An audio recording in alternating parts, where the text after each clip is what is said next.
Ese lunes por la mañana, como de costumbre, me levanté antes que el sol. Hacía calor, pero aún corría una brisa fresca en el patio. Me senté un rato en la silla de hierro forjado bajo la bugambilia. Esa planta había sido de Lucía. Ella la llamaba su cielo particular, porque florecía en rosa cada vez que ella se sentía bien. Tenía la manguera en mano y regaba con cuidado sin apurarme. Era de las pocas cosas que todavía sentía mías en esta casa. El agua salpicaba en el piso de cemento y yo me perdía en mis pensamientos. Fue entonces cuando escuché su voz, clara desde adentro. «Papá, ¿puedes venir un momento, por favor?» Apagué la llave, enrollé la manguera y me sequé las manos con el trapo viejo que siempre dejo colgado en el grifo. Crucé la puerta de la cocina, con el mismo rechinido de siempre. El piso aún estaba mojado. Nadie lo seca ya como lo hacía Carmen, la muchacha que nos ayudaba antes de que Isabella dijera que ya no era necesario. Isabella estaba sentada en el comedor. Llevaba su blusa blanca de lino y el cabello recogido con una de esas pinzas francesas. A su lado, Mauricio, con su camisa perfectamente planchada y el reloj que brilla más que el sol. La mesa estaba ocupada por una laptop, varias hojas impresas en color y 2 tazas de café humeante. «Papá, hemos estado revisando los gastos de la casa y creemos que lo justo sería compartirlos entre los 3. Empezó ella con una sonrisa ensayada. Antes de que pudiera responder, Mauricio añadió con tono cordial, como quien ofrece un consejo en una junta de negocios: «Solo es una cuestión de balance, don Javier. No es un reclamo.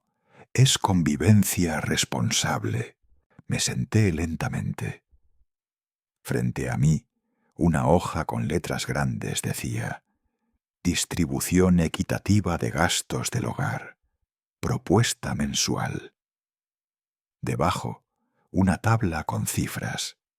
Internet, 3.200 pesos. Sistema de filtrado de agua, 1.800. Electricidad y gas, 6.500.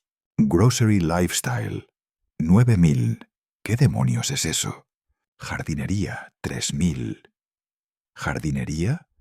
Pero si yo podo, riego y barro cada hoja. Y más abajo, en negritas, total a pagar por persona, 39,167 MXN. Sentí una presión en el pecho, como si alguien me empujara desde adentro. Isabella se inclinó hacia mí, puso su mano sobre la mía.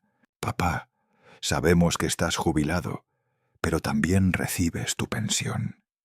No queremos que sientas que no aportas». No dije nada.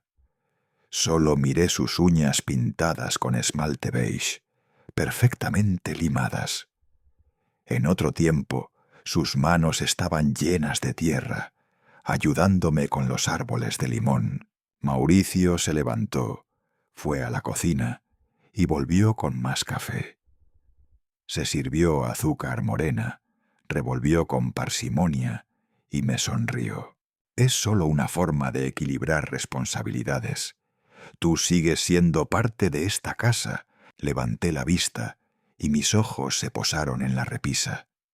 Donde antes estaba el frasco de canela que usaba Lucía cada mañana, ahora había una botella de aceite de trufa, importada de Italia, y a mí me dolía comprar yogurt que no fuera en promoción. Isabella continuó como si nada. «De hecho, estamos viendo si podríamos contratar una señora de limpieza 2 veces por semana. Pero, claro, eso implicaría subir un poco los gastos». Apreté los labios. Me obligué a mantener el tono tranquilo. «Voy a revisar mis cuentas, luego les digo algo». Isabella asintió sonriente. Pero entonces, sin perder el ritmo, lanzó una última estocada. Si prefieres no pagar, también podríamos ver opciones más tranquilas para ti, como una residencia con asistencia, tipo retiro. Hay unas muy buenas en Ajijic. Me puse de pie, sin decir palabra. Caminé hasta la puerta del patio y salí. El sol ya estaba alto y el calor comenzaba a hacerse notar. Me senté en la banca de piedra donde Lucía leía sus novelas de Isabel Allende. Cerré los ojos un instante. Escuchaba a los pájaros en la bugambilia. En algún momento sentí un nudo en la garganta, pero lo tragué con saliva. Esa misma tarde, cuando la casa quedó en silencio, entré a mi habitación en la planta baja. No hice ruido. Nadie se dio cuenta. Abrí el cajón de mi buró, saqué la carpeta negra donde guardo mis papeles más viejos. Acta de matrimonio, póliza del seguro, la receta de mole de Lucía escrita a mano. Agarré también una caja pequeña de cartón con fotos, una libreta con mis notas del taller de lutería y la bufanda que me regaló Camila en un cumpleaños. Empecé a organizar todo en silencio. Me sorprendió lo poco que realmente necesitaba. Cuando cayó la noche, Mauricio estaba en el balcón hablando por teléfono con alguien del banco. Mencionaba algo sobre una inversión en Querétaro. Isabella se había metido a su habitación con su copa de vino blanco. Yo me senté frente a mi computadora antigua. Conecté el cable que siempre falla, abrí el navegador y busqué entre mis correos el último mensaje de don Arturo. Hacía casi un año que no hablábamos, pero aún tenía su número. Lo apunté en una hoja y lo guardé en el bolsillo de mi camisa. A las 22:37, el celular vibró. Un mensaje de Isabela. Papá, mañana podemos seguir hablando si quieres. Es por tu bien. Leí el mensaje 3 veces. Lo borré sin contestar. Me acosté en silencio. En la oscuridad, pensé en lo extraño que es que una casa pueda seguir siendo tuya en los papeles, pero sentir que ya no perteneces a ella. Me desperté antes del amanecer, como siempre. Eran las 5:30. A esa hora el silencio todavía es dueño de todo, salvo por algún gallo despistado o el crujido de la madera cuando piso descalzo. Me puse la camisa de cuadros que siempre dejo colgada detrás de la puerta del baño.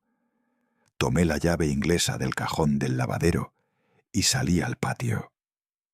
La noche anterior había notado una fuga en el grifo viejo junto a las bugambilias. Pensaba cambiarle la arandela, como lo había hecho ya tantas veces.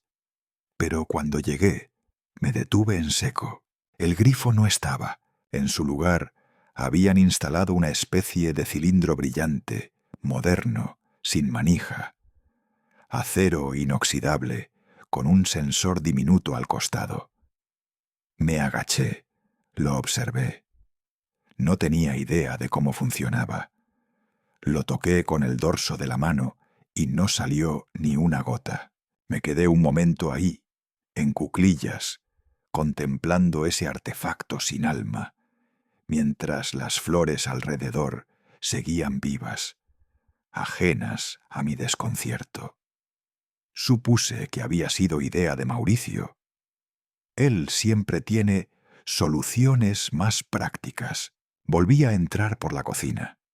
Quería café. No el de máquina, no el que hace ruido como si fuera una nave espacial. Yo quería el mío, el de olla, el de antes. Abrí la alacena, saqué la latita verde donde guardo el café molido que me traía don Efraín del mercado de la Cruz. Cuando busqué la cafetera manual que uso desde que Lucía y yo vivíamos en León, no la encontré. Miré hacia la encimera.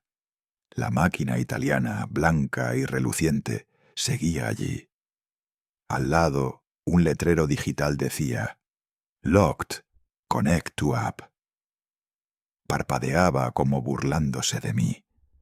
Intuí que necesitaba una contraseña y un teléfono. Un teléfono que no era el mío.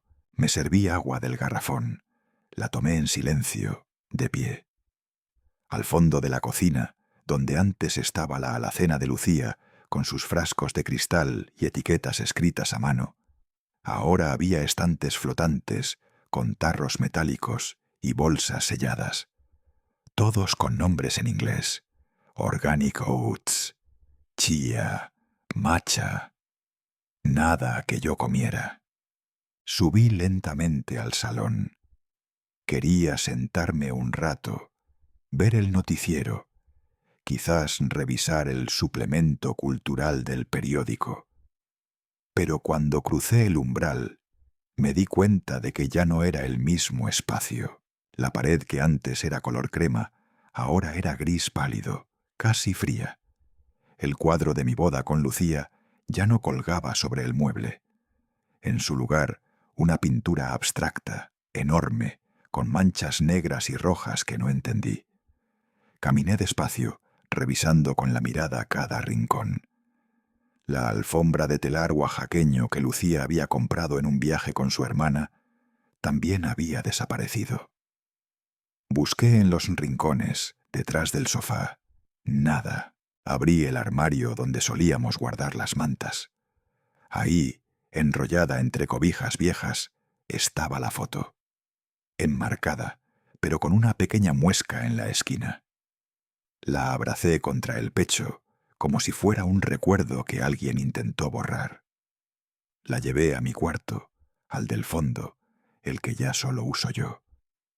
La puse dentro del armario, entre mis camisas, donde nadie más la vería.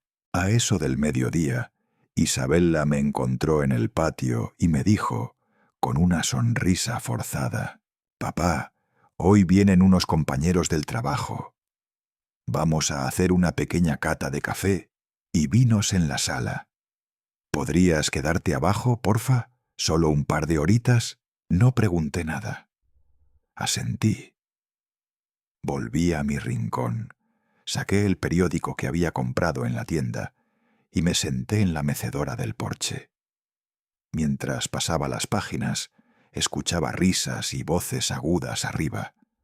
Olían a perfume caro, ese que a mí siempre me resulta empalagoso.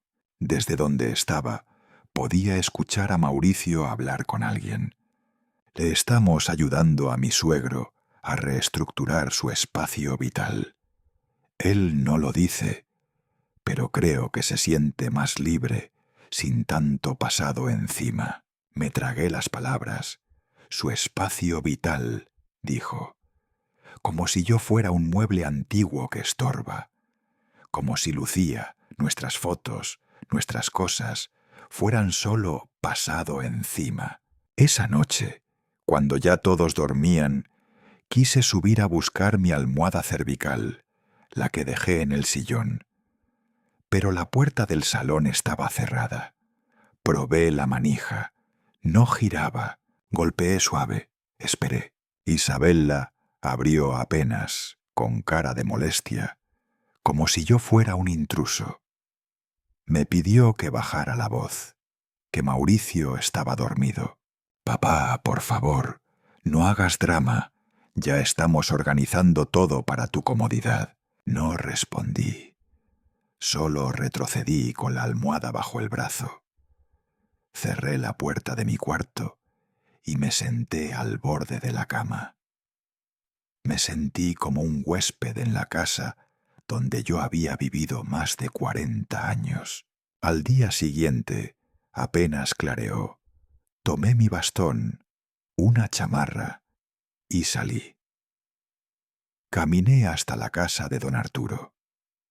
Hacía tiempo que no lo visitaba, pero él siempre me dijo que su patio estaba abierto para mí. Cuando llegué, ya tenía el café puesto. Me senté bajo la sombra de su parra. Me sirvió sin decir palabra. «Te noto distinto, Javi», dijo al fin. Yo no respondí de inmediato. Observé el vapor que salía de la taza.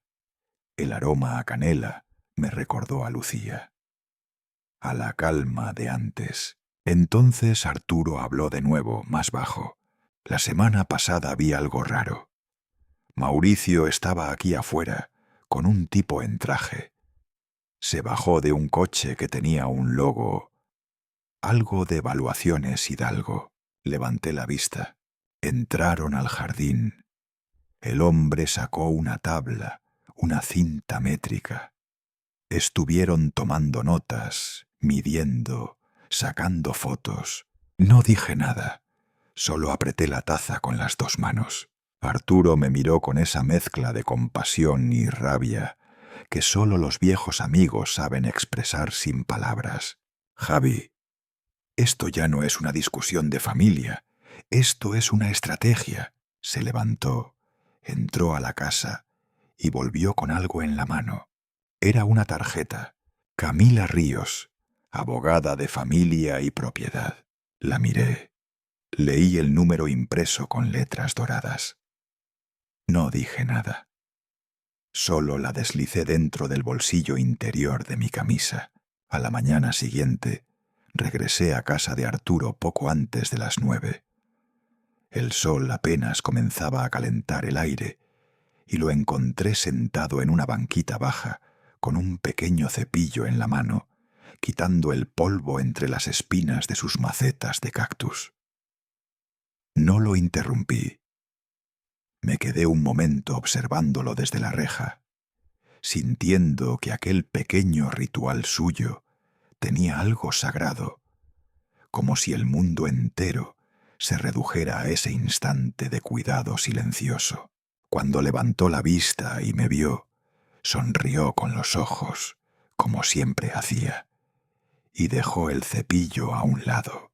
¿Vienes en son de paz o traes más noticias malas?, bromeó, mientras se levantaba con cierta dificultad. Le tendí la bolsita de papel que traía en la mano. De la panadería La Estrella, le dije. Cuernitos con ajonjolí y un conchita de vainilla, como en los viejos tiempos. La tomó como si fuera un regalo precioso y soltó una carcajada suave. Esto merece una charla seria, con café de olla y todo. Entramos a su casa. Nada había cambiado allí. Las mismas repisas repletas de libros viejos, con olor a polvo y tinta. El mismo tocadiscos, cubierto con una manta de tela gruesa. Las aspas del ventilador de techo giraban lentamente, como si bailaran con el tiempo. Me senté en el sillón junto a la ventana, el que siempre había sido mi lugar, desde que Lucía y yo lo visitábamos los domingos después de misa. Arturo fue a la cocina y empezó a calentar agua en su olla vieja de peltre. El aroma del piloncillo y la canela pronto inundó toda la sala. Mientras el café se infusionaba, sacó de un cajón un folder manila delgado. Lo sostuvo un momento entre los dedos y luego me lo ofreció sin decir palabra. Estuve revisando unos papeles y recordé esto. Lo abrí con lentitud. Dentro estaba una copia desgastada del plano de nuestra casa, fechado en 1992. El año en que Lucía y yo por fin logramos titularla a nuestro nombre, después de años de pagar letra tras letra. Me detuve un momento en el dibujo del jardín, en los pequeños trazos que indicaban los árboles de durazno que Lucía había plantado. Sentí un nudo en la garganta. ¿Te acuerdas cuando le pusimos nombre a cada árbol?, murmuré. Arturo asintió. Luego se sirvió 2 tazas de café y me pasó una. El calor de la taza me reconfortó las manos. Tomé un sorbo y empecé a hablar. Le conté todo.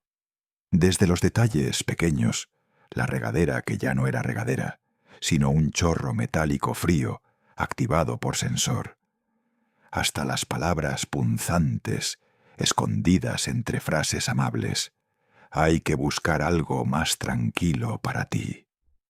Tu comodidad es nuestra prioridad. Arturo no me interrumpió. Solo asentía de vez en cuando y me servía más café sin hacer ruido. Su silencio era de los que escuchan con respeto, no de los que no tienen nada que decir. Cuando terminé, él dejó su taza sobre la mesa con cuidado. Se levantó, buscó su teléfono y marcó un número sin consultar la libreta. «Camila, soy Arturo», dijo con un tono más formal que de costumbre. «Tengo un caso para ti, y no es sencillo». Me extendió el teléfono. Dudé un segundo antes de tomarlo. «¿Bueno?», dije, sintiendo la garganta un poco seca. «Buenos días. ¿El señor Morales?», respondió una voz femenina, clara y firme. «Arturo me ha contado un poco. ¿Podemos vernos hoy mismo?». Acordamos encontrarnos en el Café Menta Verde a las 3 de la tarde. Era un lugar discreto, con mesas de madera y un aire tranquilo. Lo conocía porque Lucía y yo solíamos ir allí en sus últimos meses, cuando salíamos del consultorio del doctor para darnos un gusto. Ella siempre pedía el té de jengibre con miel. Llegué 15 minutos antes. El lugar estaba casi vacío. Solo una pareja de estudiantes con sus laptops y una mujer mayor tejiendo en un rincón. Elegí una mesa junto a la ventana, donde el sol de la tarde formaba manchas doradas en el piso de barro. Desde allí podía ver la calle, los coches que pasaban, y sentirme parte del mundo, aunque fuera solo por un rato. Camila Ríos llegó puntual. Llevaba el cabello recogido en un moño sencillo, un traje color terracota y unos lentes de marco fino. No traía bolso, solo una tablet en una funda oscura y un cuaderno de notas. Me saludó con un apretón de manos, firme, sin exageraciones. «Camila Ríos», dijo, «abogada en derecho familiar y sucesiones patrimoniales». Me pidió que le contara los hechos en mis propias palabras. Esta vez fui más conciso. Ya no tenía energía para dar vueltas. Le conté lo necesario, lo que dolía.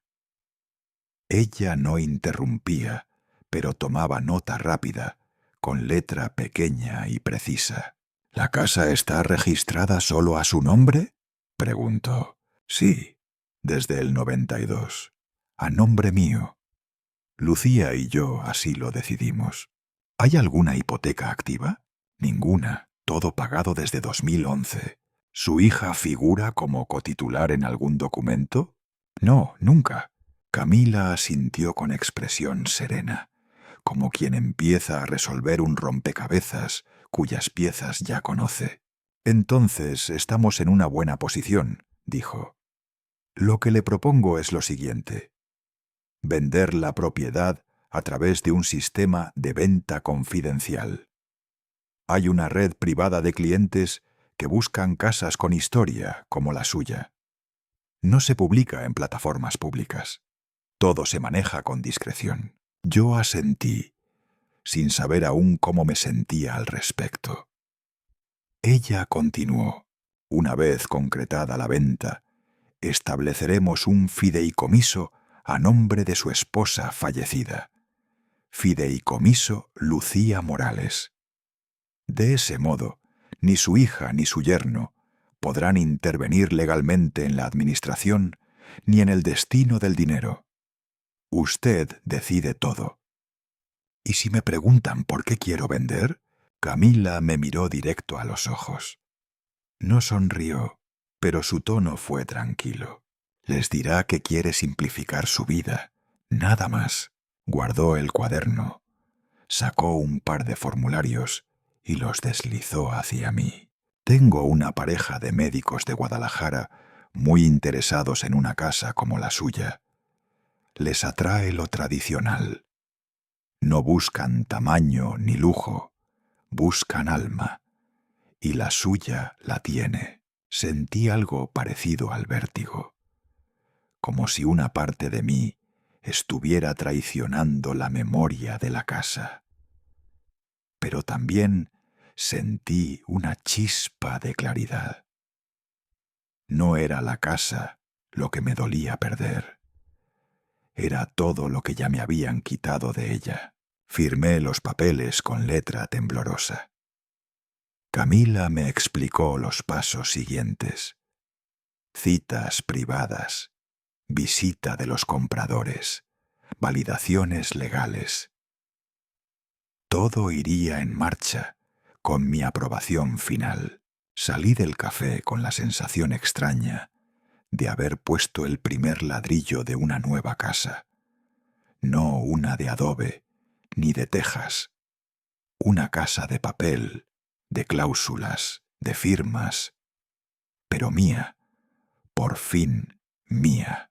A la mañana siguiente me desperté con una mezcla extraña entre nerviosismo y alivio. Sentí por primera vez en mucho tiempo que había dado un paso hacia algo mío, algo que no necesitaba aprobación de nadie, ni de Isabella ni de Mauricio, ni siquiera de mis propios miedos.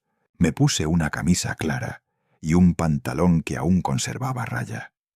Nada elegante, pero limpio.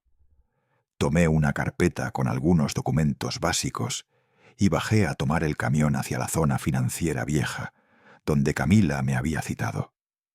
Me pidió que no usara taxi por si alguien reconocía el auto o hacía preguntas. Más discreto, dijo. Y tenía razón. El edificio donde íbamos era bajo, de ladrillos claros, con una fachada tan simple que casi pasé de largo. No tenía logotipos ni nombres, solo una placa pequeña de bronce que decía «Consultoría privada inmobiliaria, solo con cita previa». Toqué el timbre. A los pocos segundos se abrió la puerta automática. Subimos por una escalera estrecha, decorada con fotos antiguas en blanco y negro. Casas coloniales, puertas de madera tallada, patios con bugambilias colgando.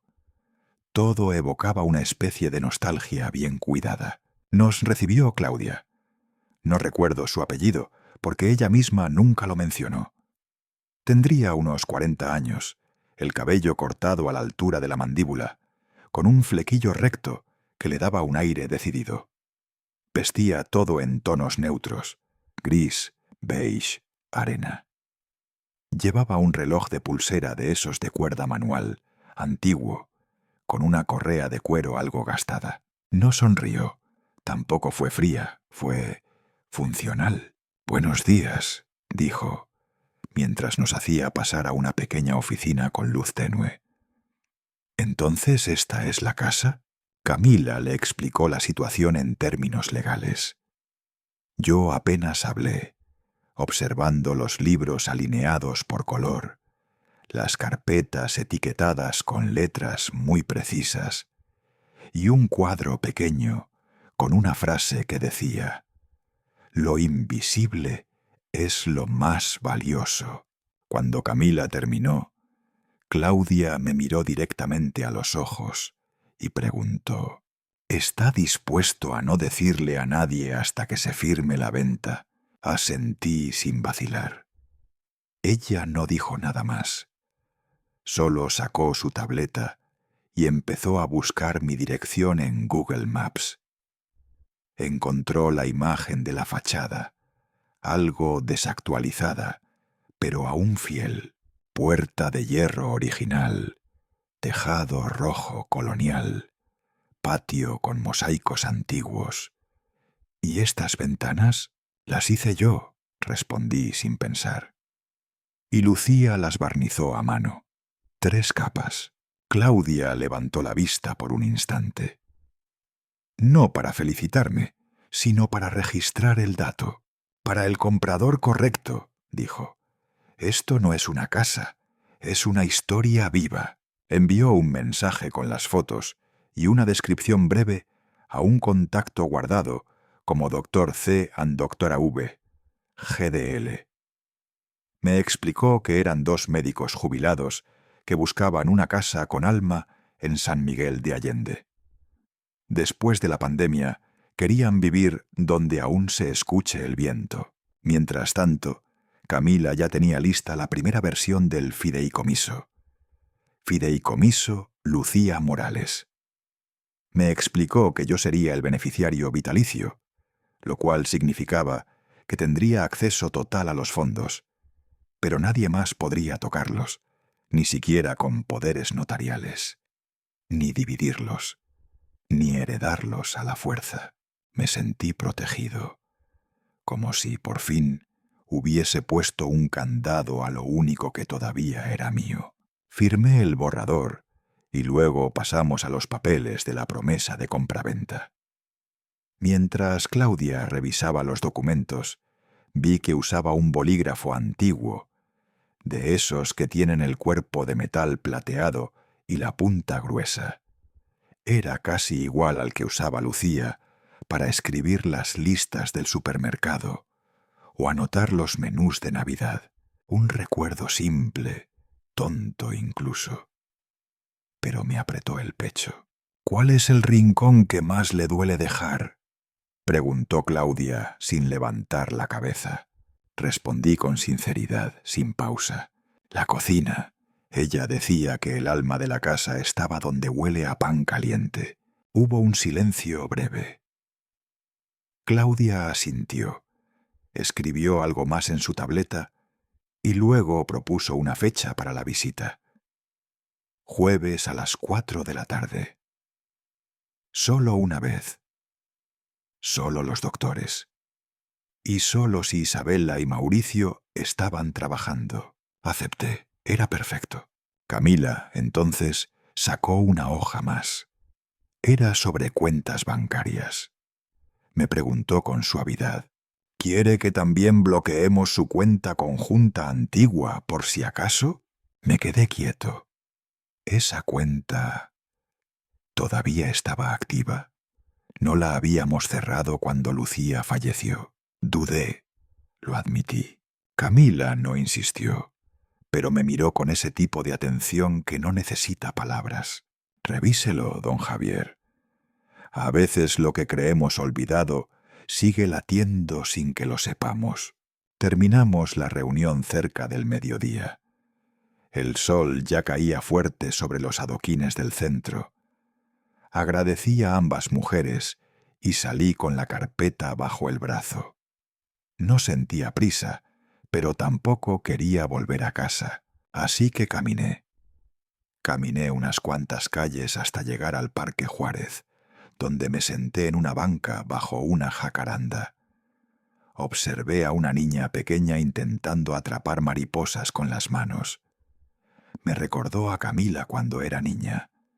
Siempre decía que si atrapaba una, le pediría que le contara un secreto. Regresé a casa de Arturo esa noche. Me había invitado a cenar y no quise decirle que ya había comido un pan de dulce por la tarde. En su cocina, el olor a arroz con leche llenaba el aire. Mientras él revolvía una cazuela, yo me puse a revisar la bolsa donde guardábamos documentos antiguos. Era una bolsa de tela verde que Lucía usaba desde los años 90.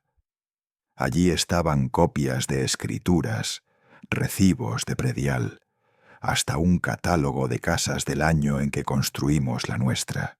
Al fondo de la bolsa, entre 2 sobres doblados, encontré uno sin abrir. Era del Banco Banorte. El matasellos decía: enviado hace 3 semanas. Mi nombre estaba escrito en mayúsculas, sin y familia, sin atención a la señora Lucía. Solo mi nombre. Lo sostuve entre los dedos sin abrirlo todavía. Algo me dijo que no era una simple notificación. Era algo que había estado esperando mi atención sin alzar la voz. Como tantas cosas que dejamos en pausa, confiando en que el tiempo, por sí solo, lo resolverá todo. Pero el tiempo no resuelve. El tiempo solo pasa. Y esa noche, mientras Arturo ponía la mesa y hablaba de un libro nuevo sobre migración y memoria, yo seguía mirando ese sobre, como si pudiera ver a través de él, pensando si lo abría ahora, o si prefería, por una vez en mi vida, cenar tranquilo antes de enfrentar lo que fuera que me esperaba dentro. Aquella noche, cuando llegué a casa de Arturo, llevaba conmigo el viejo portafolios de Lucía. El tejido de lona, que alguna vez fue verde oliva, ahora era de un tono desvaído entre mostaza y gris. El asa estaba algo floja, y la cremallera rechinaba como si se quejara por tantos años de silencio. Mientras Arturo calentaba el guiso de frijoles con carne que había preparado esa tarde, yo me senté en la mesa del comedor, bajo la lámpara de techo, con luz amarillenta, y empecé a revisar cada compartimiento del portafolios. Dentro había facturas antiguas, recetas escritas a mano con letra menuda de Lucía, y sobres clasificados por banco, año y tipo de documento. Nada me preparó para lo que encontré en la cuarta carpeta, al fondo del todo. Un sobre grueso, con una franja roja y letras negras que decían: Banorte, comunicaciones importantes, no desechar. Algo en el sobre me dio mala espina. El papel tenía una textura distinta, más rugosa, como si hubiese estado guardado en un lugar húmedo. Lo abrí con cuidado, despegando la solapa lentamente. Dentro había un estado de cuenta reciente, de una cuenta que yo estaba seguro que ya no existía, la cuenta conjunta de Lucía y mía, la misma que creí haber cerrado después de su fallecimiento. Deslicé los ojos por las líneas de movimientos y me quedé helado. $6.500 retirados en un cajero de Santa Julia, 3.200 transferidos a Isabela Morales, $9.800 pagados a través de un terminal en una tienda de muebles. Me costó trabajo tragar saliva. Revisé 2 veces el número de cuenta y era el mismo. Mi nombre y el de Lucía aparecían en la parte superior.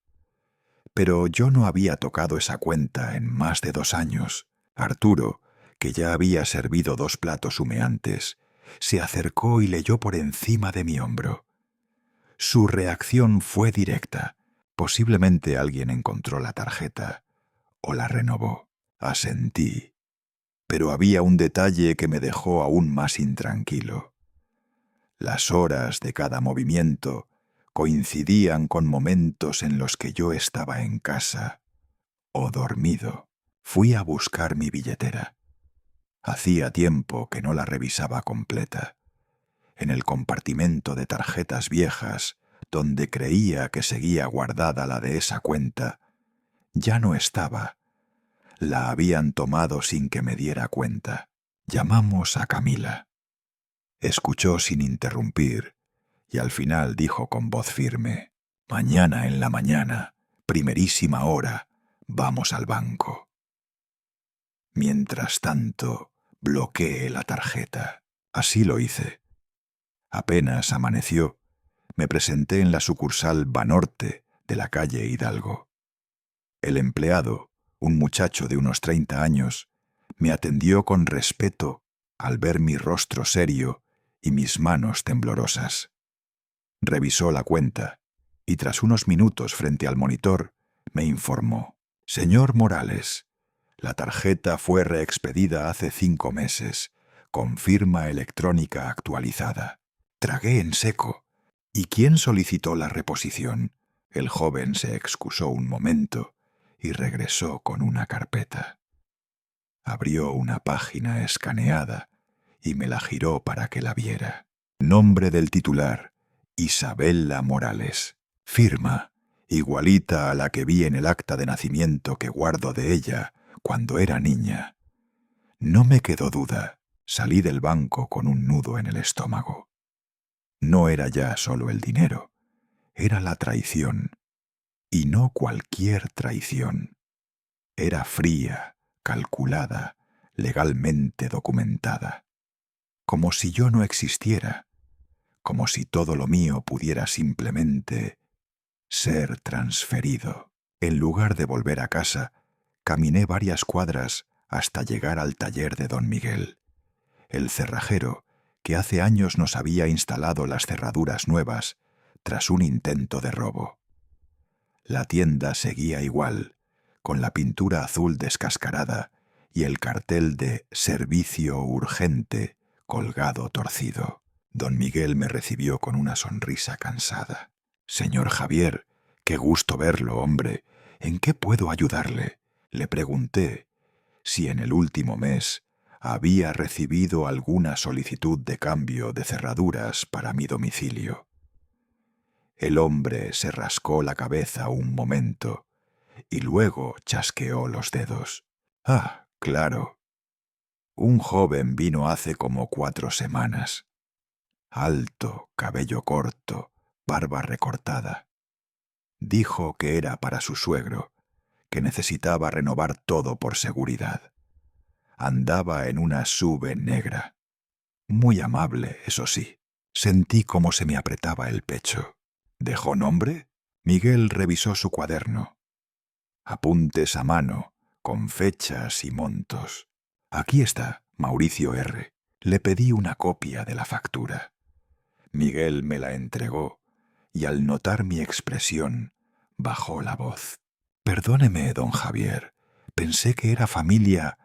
«¿Me equivoqué?». «No», le dije forzando una sonrisa. «Se equivocó él». Agradecí, salí del taller y caminé sin rumbo fijo hasta llegar al Parque Central.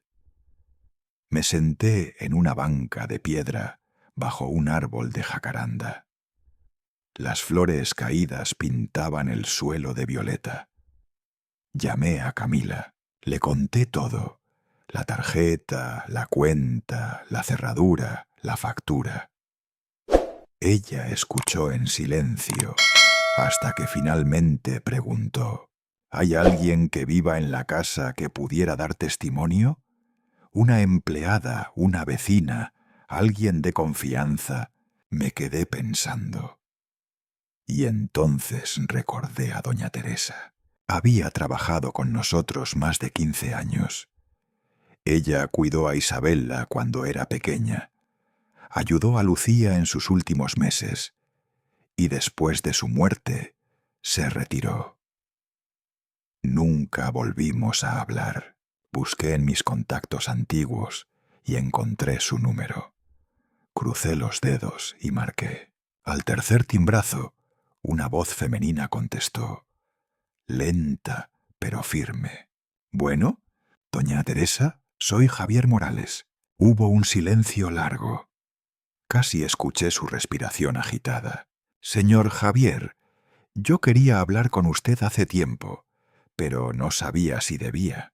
Le pedí vernos. Acordamos encontrarnos a la mañana siguiente en la panadería La Fina, junto al mercado. Un lugar discreto, de confianza. Ella misma solía comprar pan allí todos los sábados.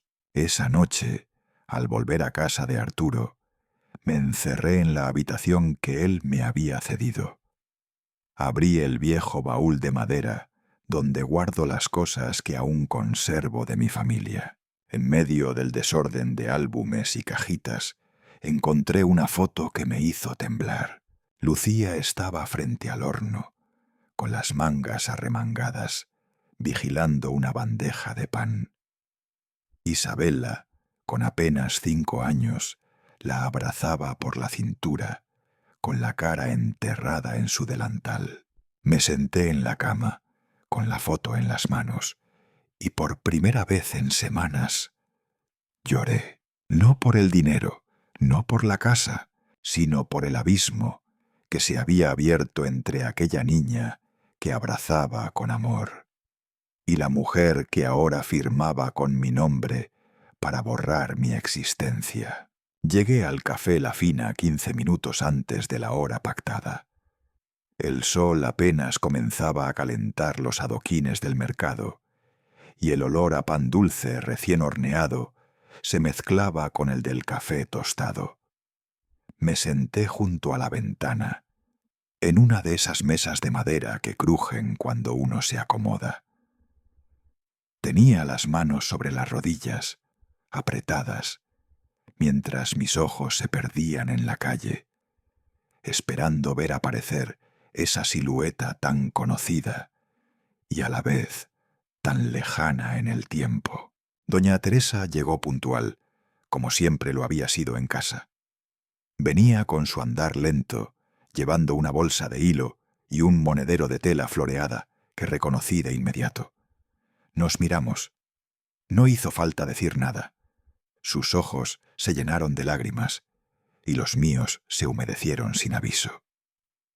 Se sentó frente a mí con delicadeza, como si el peso del pasado aún estuviera colgado de sus hombros. «Gracias por venir», dije en voz baja. «Señor Javier, yo quería hablar con usted hace mucho, pero no sabía si debía», respondió con la voz temblorosa, casi como un susurro que apenas podía vencer el ruido de la cafetera del fondo. Le hice un gesto para que se tomara su tiempo. Pedí 2 cafés y un panecillo de nata que sabía que le gustaba. Ella me sonrió con tristeza y luego, como si hubiera ensayado ese momento durante meses, comenzó a hablar. Después de que falleció la señora Lucía, yo seguí yendo a la casa. Usted estaba muy mal y pensé que podía ser útil aunque fuera en silencio. Pero al tercer mes llegó la señorita Isabella con maletas y cajas.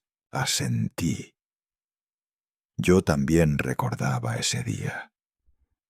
Pensé que mi hija volvía para estar cerca de mí, para cuidar de la casa de su madre. ¡Qué ingenuo! Al principio me alegré. Pensé que quería estar con usted, acompañarlo. Pero, una semana después, me pidió que dejara de preparar los platillos favoritos de la señora Lucía, que ya era hora de cambiar el ambiente. Le temblaban los dedos al sostener su taza.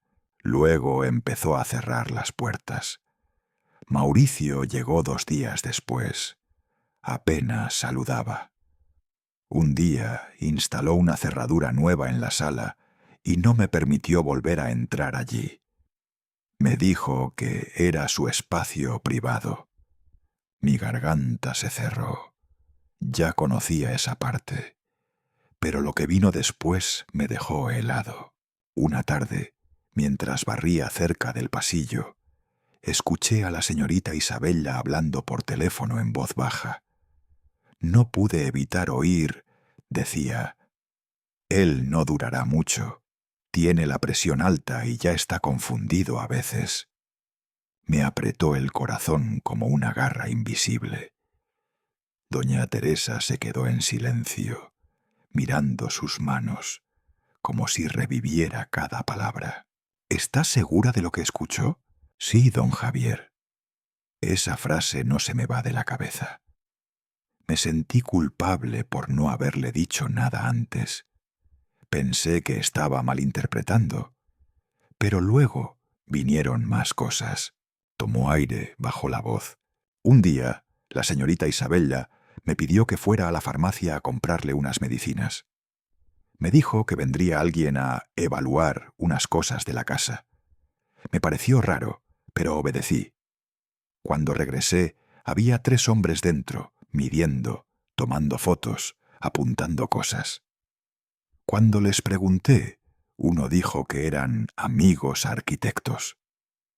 ¿Y ellos se identificaron? No.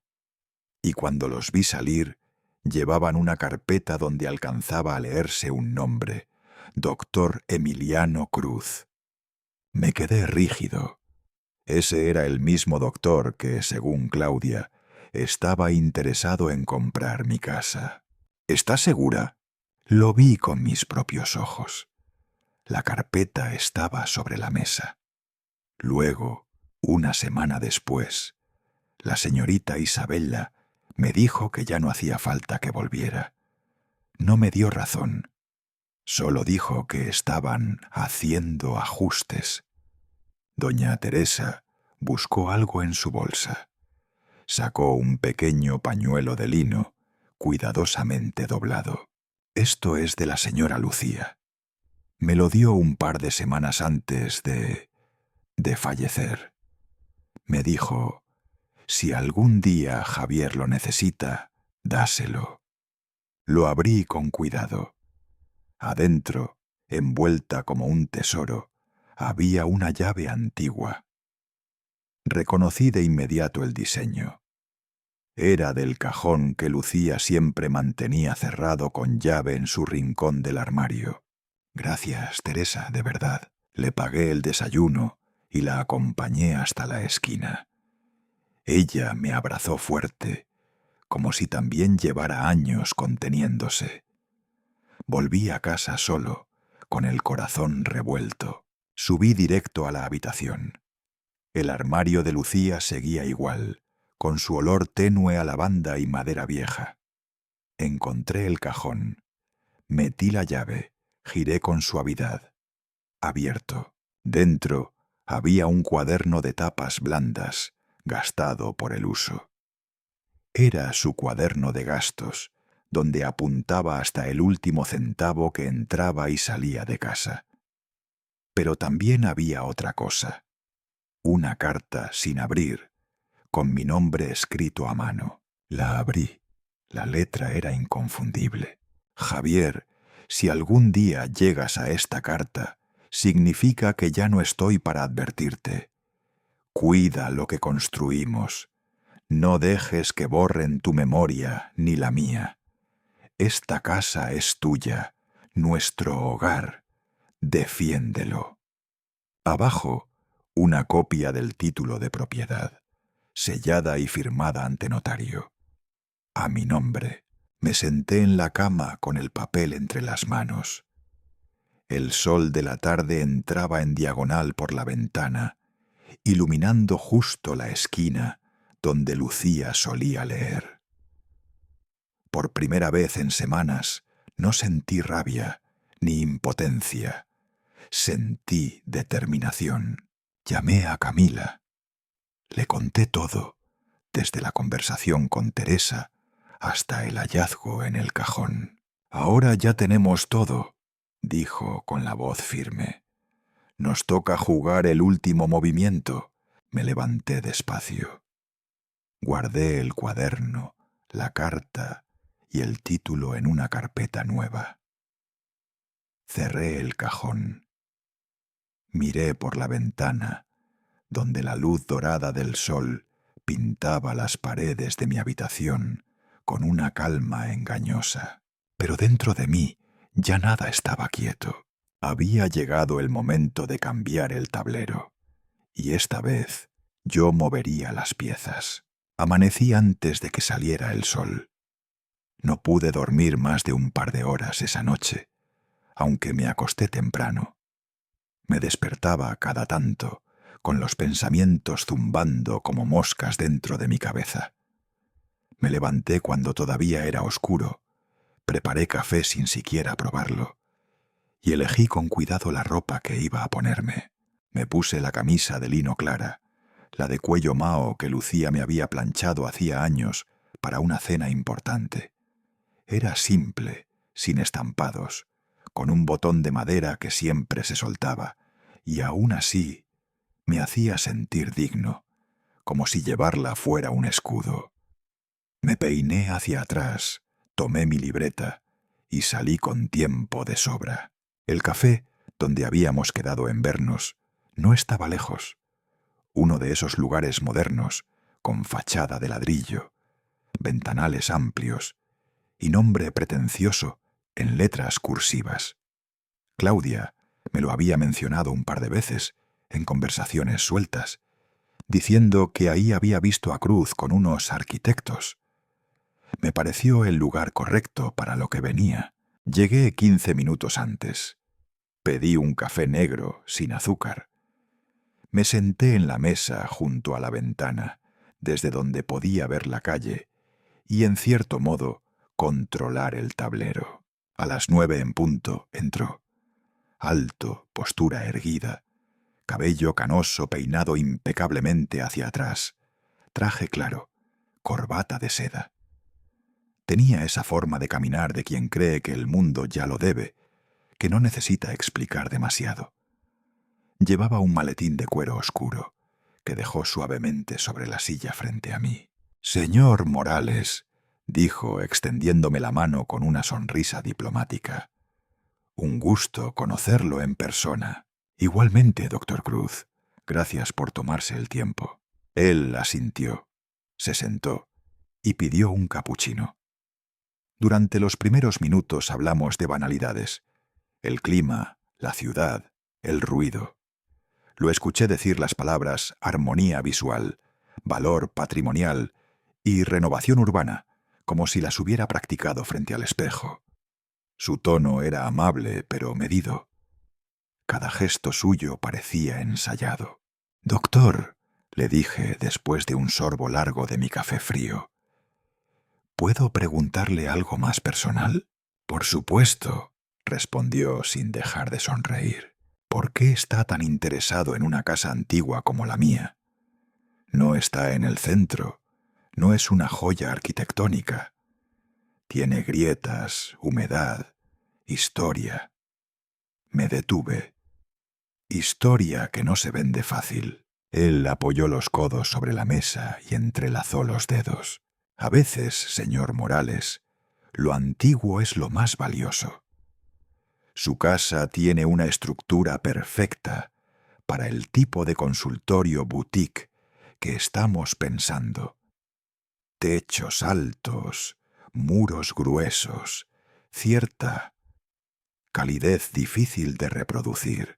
«¿Y cómo supo de ella?» Él soltó una risa breve. «Tengo contactos. Me comentaron que quizás estaba pensando en venderla. Solo eso». Lo observé.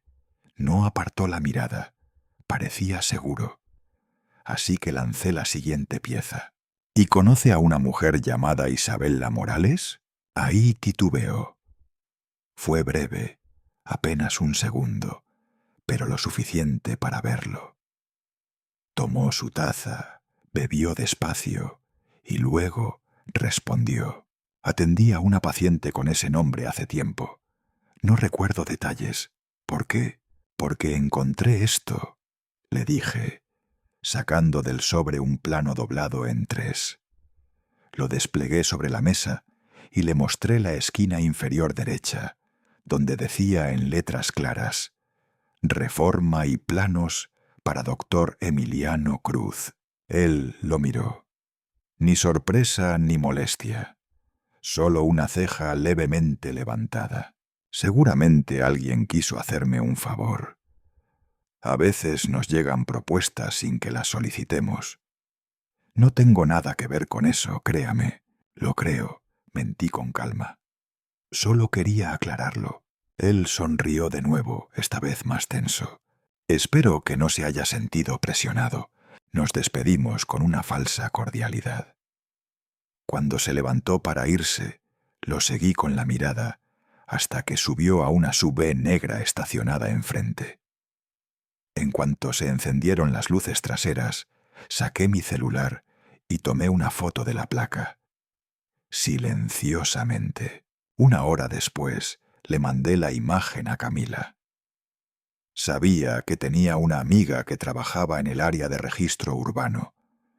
Por la tarde me llamó. «Abuelo, ese vehículo está vinculado a una solicitud de obra cerca del Parque Zaragoza. El proyecto se llama Centro de Estética Cruz y la titular que firmó la documentación es Isabella Morales». Me quedé en silencio. No sé si fue rabia, tristeza o cansancio. Era como ver un rompecabezas encajar solo. Cada pieza, cada mentira, cada silencio. Esa noche decidí revisar de nuevo la caja de documentos que tenía en el altillo. Entre recibos antiguos, facturas dobladas y papeles ya amarillentos, encontré algo que antes no había visto. Un sobre con el membrete de una empresa de diseño de interiores. Estaba dirigido a mí, a mi domicilio, fechado un mes antes de que yo siquiera supiera que mi casa estaba a la venta. Adentro, un presupuesto para remodelar toda la planta baja, firmado por Isabela Morales. Sentí un nudo en la garganta. Me senté en la mesa del comedor, el sobre entre las manos. En eso escuché el timbre. Me asomé por la ventana. Era Mauricio. Llevaba una bolsa de papel en la mano. Sonreía, como si nada hubiera pasado. «Papá», dijo en cuanto abrí. «Vine a hablar. Podemos resolver esto como familia, ¿no?» Lo miré sin responder. Hice un gesto para que pasara. Fuimos a la sala. Él dejó la bolsa sobre la mesa y sacó una caja de tamales. «Son de rajas como le gustaban a Lucía», dijo con voz suave. Pensé que podríamos conversar tranquilos. Yo lo miré. Saqué el sobre con los documentos y lo dejé a un lado de la mesa. Él lo ignoró. «Mauricio», dije con voz firme. «Yo sé que fuiste tú quien cambió la cerradura. Tengo la factura, tengo la imagen del cerrajero y tengo testigos». Él se quedó quieto. «Y sé que tu esposa movió dinero desde mi cuenta antigua, usó mi firma digital, presentó documentos y puso su nombre en el registro de la propiedad». Su sonrisa desapareció. Se levantó lentamente. «No queremos hacer de esto un escándalo», dijo cruzando los brazos. «Pero usted no tiene pruebas sólidas. Usted es solo un anciano con presión alta y confusión mental». Entonces metí la mano en el bolsillo y saqué un USB. Aquí están las grabaciones de doña Teresa, los extractos bancarios, las capturas de pantalla, las fotos del auto de Cruz. Todo. Lo dejé sobre la mesa. Dígale a su esposa que cancele todo, que desaparezca ese proyecto, antes de que yo le dé esto a un periodista. No dijo nada más. Tomó la bolsa de tamales, pero dejó el USB ahí. Se fue sin cerrar bien la puerta. Yo me quedé mirando la entrada abierta, con el corazón golpeándome el pecho. Tenía las manos temblorosas, pero los ojos secos. Me senté de nuevo, esta vez junto a la ventana. Afuera, la luz del atardecer comenzaba a inclinarse sobre la calle. Sabía que aún no había terminado, pero algo dentro de mí ya no tenía miedo. Era el turno de ellos de preocuparse, y yo, por primera vez en mucho tiempo, me sentí fuerte. Amanecí antes que el sol. No había dormido mucho. Pasé gran parte de la noche revisando papeles, volviendo a leer cada línea de los documentos que guardaba en la caja de galletas que Lucía solía usar para guardar hilos y botones. Dentro estaban las dos versiones del título de propiedad de nuestra casa.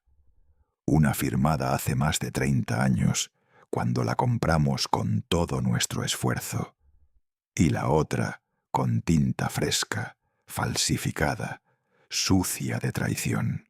Me puse la camisa de lino que Lucía me había regalado en nuestro último aniversario. La planché con cuidado. No porque pensara que me iba a ayudar en algo frente a la burocracia, sino porque me hacía sentir digno.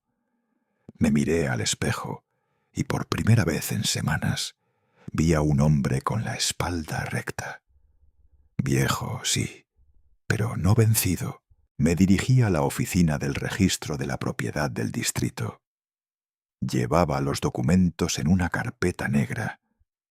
Al llegar, la recepcionista me indicó amablemente una ventanilla.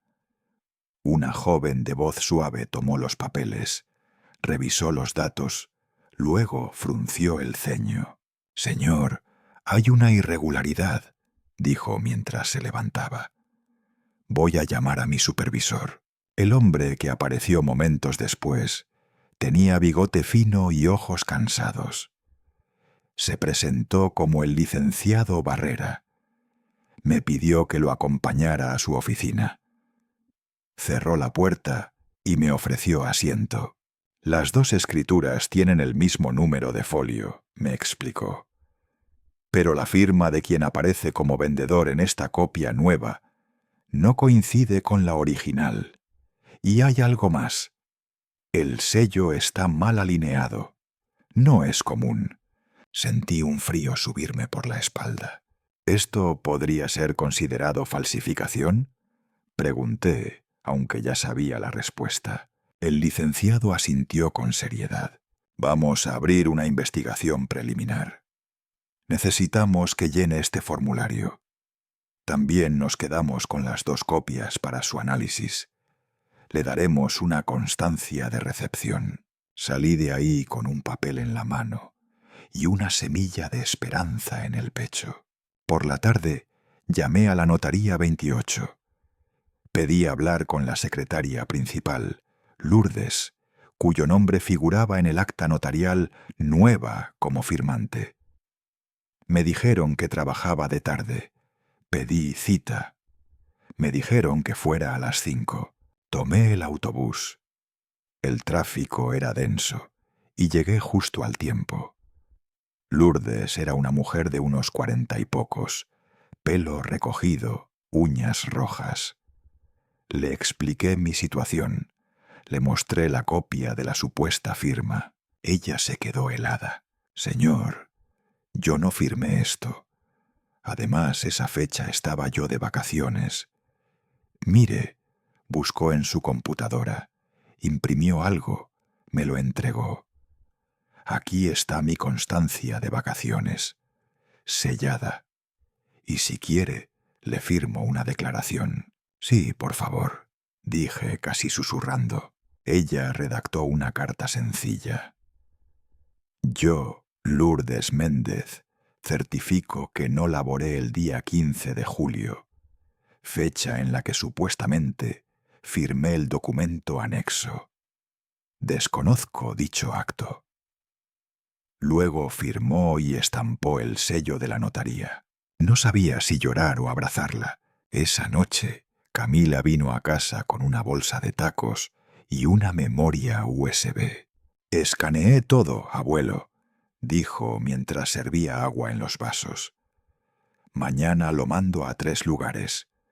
La Oficina de Fraudes Inmobiliarios del municipio, la Dirección de Tierras del Estado y a El Norte, sección Justicia Ciudadana». Me quedé en silencio unos segundos. Ella me miró con preocupación. «¿Estás bien?» «Sí», respondí. «Es solo que nunca pensé llegar a este punto, pelearle así a mi propia sangre». Camila apretó mi mano. «A veces la sangre se equivoca, abuelo, y hay que corregirla».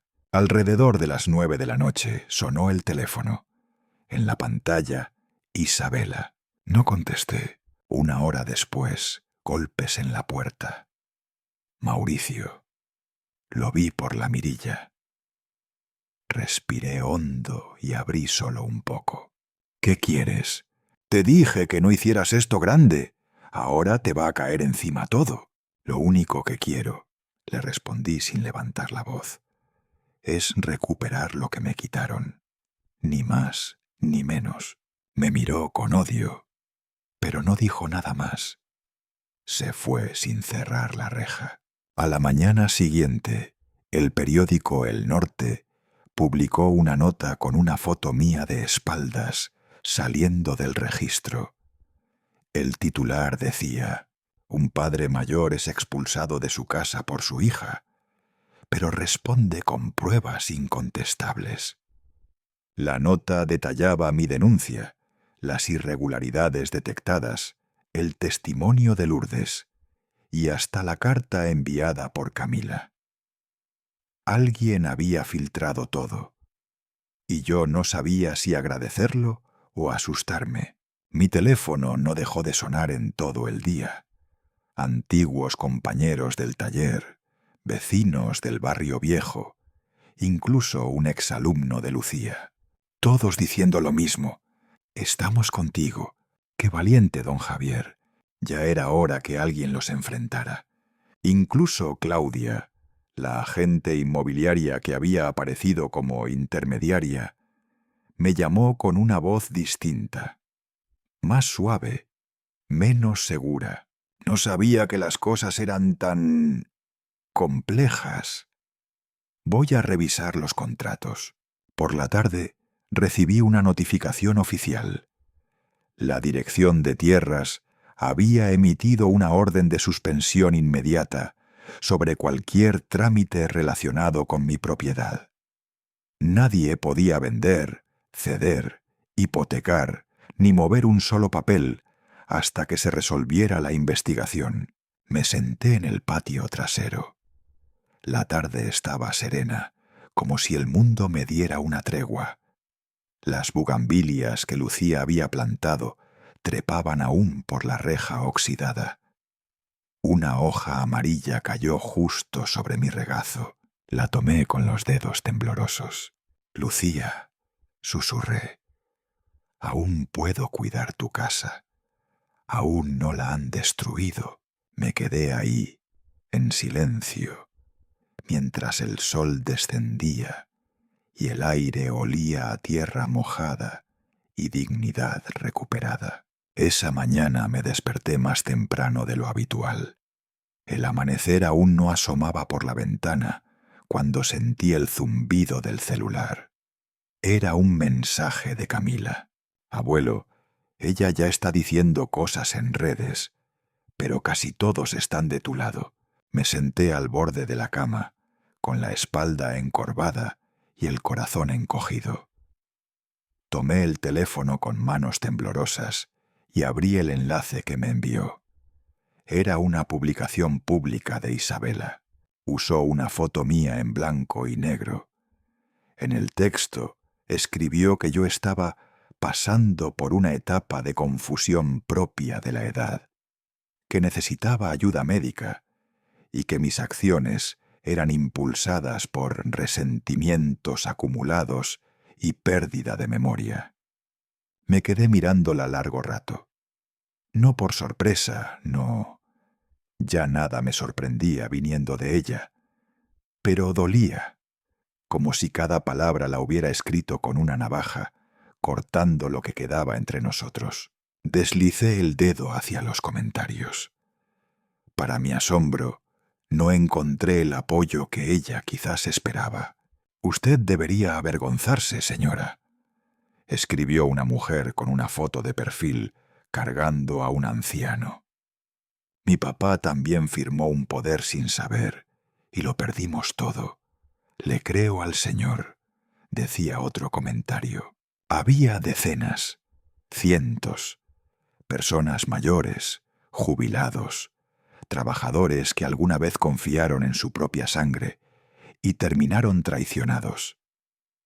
Algunos compartían sus historias, otros simplemente me enviaban fuerzas, desde Monterrey, Veracruz, hasta Mérida. Uno de los comentarios que más se compartió era de un médico geriatra de renombre.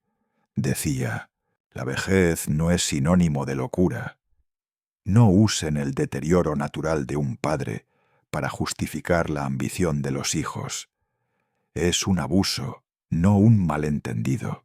Mis ojos se humedecieron, pero no por tristeza, sino por la inesperada sensación de que por primera vez en mucho tiempo no estaba solo. A media mañana sonó el teléfono fijo. Una voz de mujer, cálida y pausada, se presentó. «¿El señor Morales?» «Mi nombre es Luisa Aguilar. Soy la madre de una joven que trabajó como auxiliar de notaría. Mi hija me contó lo que pasó con usted». Me quedé en silencio unos segundos. Apenas pronuncié un sí entrecortado. Mire, no quiero problemas para ella. Ya no trabaja ahí, pero en su momento la señorita Isabella la contactó directamente. Le ofreció dinero para que firmara un documento. Le dijo que era un trámite menor, algo urgente, y que era con autorización de la secretaria principal. Apreté fuerte el auricular contra la oreja. Sentí cómo se me tensaba el cuello. Mi hija nunca supo que estaba cometiendo un delito. Ella pensó que era una excepción. Le pedí a la señora Aguilar que hiciera una declaración por escrito. Ella dudó, pero finalmente accedió, con una única condición. No mencione a mi hija en ningún proceso legal. No la quiero en tribunales. Solo deseo que usted tenga justicia. Colgué con gratitud y me tomé un momento para respirar hondo. Fui hasta la cocina y le conté todo a Camila mientras le servía su café. No me interrumpió. Solo me puso una mano sobre el hombro y dijo: «Vamos a entregarlo al colegio de notarios. Ellos no pueden ignorar esto». Esa misma tarde presentamos una denuncia formal ante el ente de fiscalización notarial. Camila se encargó de todo, mientras yo observaba en silencio, con una mezcla de orgullo y tristeza. Verla ahí, al pie del cañón, me hacía pensar en cómo habría sido Isabella si hubiera tomado otro camino. Horas después, recibí una notificación. Una cita con la Dirección General de Notarías para el día siguiente. Cuando llegué al edificio, me senté en la sala de espera. El ambiente era estéril. Los relojes no parecían avanzar. El aire acondicionado zumbaba como si quisiera cubrir las conversaciones a puertas cerradas. Y entonces los vi. Isabella, impecable como siempre, con su vestido color marfil, el cabello recogido con elegancia.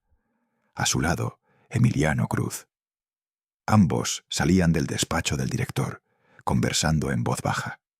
Ella me vio de reojo, pero desvió la mirada. Yo hice lo mismo, no por vergüenza, sino por respeto a mí mismo. Minutos después, se me acercó un hombre de traje gris, con una sonrisa fingida. «Señor Morales, algunos consideran que este asunto podría resolverse sin escándalos. Hay voluntad de llegar a un acuerdo». «¿Qué tipo de acuerdo?», pregunté, ya sabiendo la respuesta. «Retirar los expedientes, cancelar la investigación. A cambio, la otra parte también cierra todo trámite pendiente». Sonreí, una sonrisa real pero vacía. No vine por acuerdos, vine por la verdad. Tomé de su mano el documento que confirmaba la suspensión temporal de la transferencia de la propiedad. Me puse de pie, le di la espalda y me marché sin mirar atrás. Aquella noche llovió.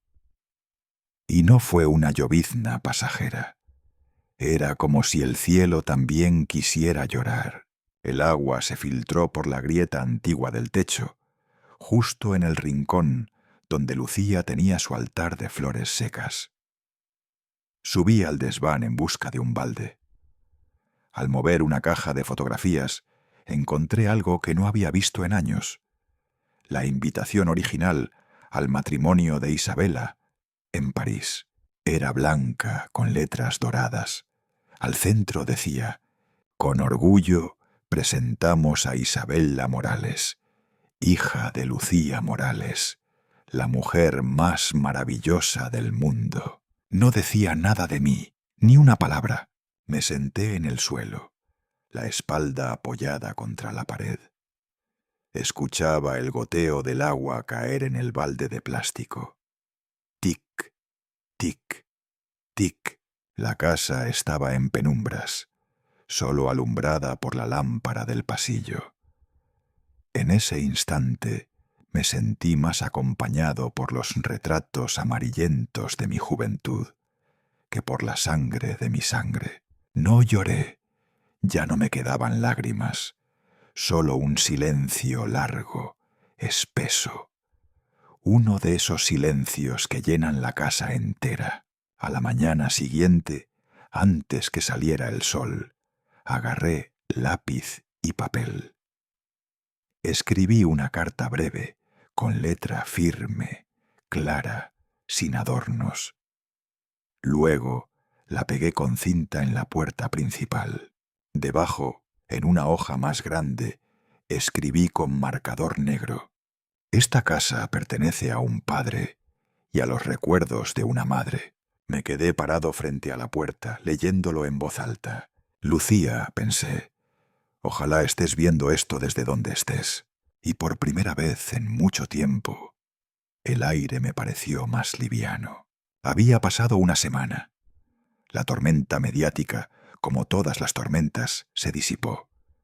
Las noticias dejaron de hablar de mí, de Isabella, del escándalo con la notaría. Las cámaras apuntaron a otra tragedia, otra desgracia. Y sin embargo, yo seguía aquí, en esta casa que cada día parecía más callada y más llena de eco. Pero ya no era el silencio del abandono, era otro silencio, uno que yo mismo había elegido. No fue que todo se resolviera. Nada se resolvió del todo. Pero yo decidí no seguir peleando desde el rencor.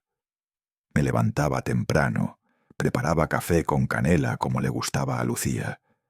Me sentaba en el porche a ver el sol subir entre los tejados oxidados del barrio. Había vuelto a respirar sin apretar los dientes. Camila me ayudó a publicar un anuncio nuevo sobre la casa. No era para venderla, ni siquiera para alquilarla como vivienda. Escribimos: se ofrece este espacio como centro de actividades comunitarias, gratuito para jubilados, viudas, veteranos y personas en situación vulnerable. La respuesta fue más rápida de lo que esperaba. Un grupo de jóvenes estudiantes de arte vinieron una mañana. Traían bocetos, pinceles, pinturas, ideas. Me pidieron permiso para usar la pared del patio trasero como mural. Querían hacer un homenaje a Lucía. Yo no pregunté qué iban a pintar. Solo dije que sí.